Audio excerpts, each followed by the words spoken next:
All right, so this is a very simple lower body exercise utilizing a Total Gym or Ultimate Body Works device, some resistance bands, and some dumbbells. I'll put links down below to all the equipment or very similar equipment that you guys can get on Amazon down below. I'll also put the whole workout down below. And this is, as you guys will see, this is a very simple exercise, simple workout. I was pretty tired when I filmed this, but I wanted to get some lower body in. I didn't even really eat that much this whole day by the time I was filming this, so didn't have a whole lot of gas in the tank. So this kind of took me roughly around 25-ish minutes. But you guys could definitely speed through this if you wanted to. You could add more weight or add more repetitions, add more exercises definitely to this workout if you liked. But I thought this was actually fine. It was perfect for me. I think it'll be good for most people. This is the first time actually doing this exercise, and if you guys saw in previous videos, I just got a pair of these resistance bands, so I just wanted something just to kind of mess around with the bands a little bit. So this is kind of like a warm-up, but I did like 5 sets, but I'm just kind of warming up as I'm kind of doing these first couple exercises. This one's just, you can see, a clean. I'm just trying to get some deep squats. I think I only get like 7, 8 to 10 on each side with the barbell, with the dumbbell. So roughly I think it's 6 or 7 on each side. So you're going to be doing like 12 to 14 reps on each side. I'm starting to wear these shoes. These are kind of my old like little pumps there because I found them in the basement. They were clean. I just found them, so I kind of need those on when I start doing some other exercises that you'll see. So for this particular workout, you're actually going to want a pair of shoes on. You'll see I'll do this stepping lunge thing with the bands later, and it just helps when I'm using the bands just to kind of use those shoes. Otherwise, I'm not really like a fan of using shoes in the house. So again, you can just see this, very simple. Those are the first 2 exercises. All I do is I'll gradually raise the incline a little bit. I start, the bands actually stay the same, but I think I might do a few more reps and I just raise the incline for this particular exercise. And then the weight, I think I get as high as, like the first one, I think it was like 35-ish, maybe 40 pounds. But I think on the 5th set, I clean that whole thing and I just start just doing full cleans with the dumbbell, which actually, it's not too hard once you actually clean it. The weight's not, too crazy. With all these exercises, especially with this one, they look kind of similar. They're a little bit different, but they're both obviously kind of, you're essentially squatting. Definitely focusing and thinking about, especially this one, pressing through your heels, because the rest of your foot's not really on there, but pressing through the heels, thinking a lot about your glutes is what's kind of a main driver of kind of coming out of the bottom versus just thinking about your quads so much. Especially with this deep squat, you don't feel like you have to force this deep squat. A lot of people, I know initially, have some problems with this. It's no big deal. Just get as low as you can with your feet still staying, flat on the ground. If they heels start coming up off the ground, just modify it. Just don't go as low. It's up to you. If you really wanted to, you could put your, your heels on like some sort of board or something if you wanted to get deeper. Otherwise, I would just allow your body to kind of get into that naturally. Another tip just for people in general, if you're having problems kind of getting to the lower position of the squat without your heels coming off the ground, I always tell people, and this is like a basic common cue, I didn't make this up, just driving your knees out when you get to the bottom position. That's kind of more what it is versus some people think it's like hamstrings or whatever. It's mostly just kind of opening up your hips to get down to that bottom position. So that's it with this first circuit. I'll check back in with you guys on the next circuit.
All right, so now we're getting into the next circuit here, and this is actually probably it's definitely the first time I've ever done an exercise like this, and it might look a little awkward and weird, but really I'm just trying to focus on that front foot and the tension in that front foot.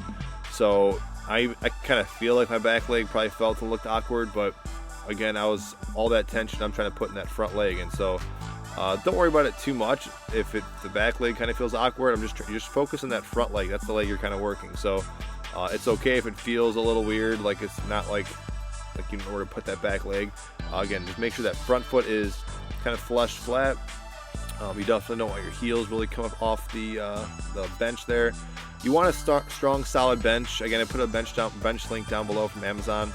That's why I don't really like some of the incline benches, like nice, solid, you know, flat benches. But that little workout, that little exercise before that I thought was pretty taxing, especially as you keep going and with everything else considered we just did. This one's one of my favorites. I did a whole video on this as far as this. It's kind of like a deadlift squat. To me, it's like one of the best ways to not only deadlift, but in some ways, if you want to count squatting the weight, I would say that too. It allows you to kind of keep that tension right in the mid-back and kind of use your glutes and your hips to kind of pull up from there. So that's one of my favorite exercises to kind of do with dumbbells and legs. Or sometimes I'll just do or I have in the past just done a full-on, you know, 30-minute workout with just doing that one dumbbell raise. So again, just repeating this here. I think I take a little bit longer rest periods towards the end. I think I only get like 3 sets out of this circuit. Again, it really was just kind of not feeling like putting in a whole lot of energy in this workout. So somewhat of a lazy workout, like I said, but I think it got the job done. My legs are actually, as I'm recording this was like 2 days later, and you know, it feels fine. I'll put again the routine down below if anyone's asking what the routine is still following. It's still the same, where this was Friday when I filmed this, and that was my kind of like my lower body day, so that's why I did this. Very, very simple. You guys know that I like to kind of keep things fairly simple, but you know, sometimes these workouts can go longer, especially you guys are seeing edited form, but they'll go long. Sometimes they're short like this one, but I don't like to overcomplicate things. You guys know, like the stuff and the devices I kind of keep in my house. I like things simple. I don't think you need to make things really complicated. So this is just another good workout that is, again, very simple. 4 total exercises, decent amount of frequency, I would say. If you were feeling good this day, or you want to, you know, get another extra set out of the way, that's fine. Just don't, you know, kill yourself about it. To me, it's just more about consistency more than anything else. And so that's about it. I'm gonna sign off here. I'll kind of run out. There's about a minute left in this particular workout. You guys get any other questions, comments, more videos, and or workouts specifically that you guys want to see, just let me know, and I'd be happy to, you know, kind of cater to what you guys want. Always helps if you guys like this to like the video, subscribe if you haven't subscribed to the channel. If you like these workouts, there's a lot more workouts coming, so always appreciate it, and thanks for watching.